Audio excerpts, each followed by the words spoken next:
मुंबईच्या सायन रेल्वे ओव्हरब्रिजच्या पुनर्बांधणीचं काम पुन्हा लांबणीवर पडले। 15 ऑगस्टपर्यंत पूल सुरू करण्याचं नियोजन होतं, मात्र आता सप्टेंबरच्या मध्यात पूल वाहतुकीसाठी खुला होण्याची शक्यता आहे।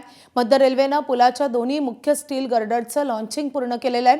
प्रत्येक गर्डरचं वजन आहे सुमारे 500 टन असून आता डेक स्लॅब, जोड रस्ते, डांबरीकरण आणि क्रॅश बॅरियरची कामं केली जाणार आहेत। महापालिकेच्या माहितीनुसार उर्वरित कामांसाठी आणखी सुमारे 45 दिवसांचा कालावधी लागणार आहे।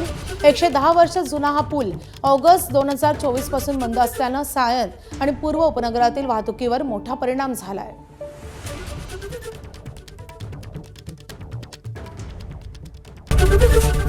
एबीपी माझा, उघडा डोळे बघा नीट।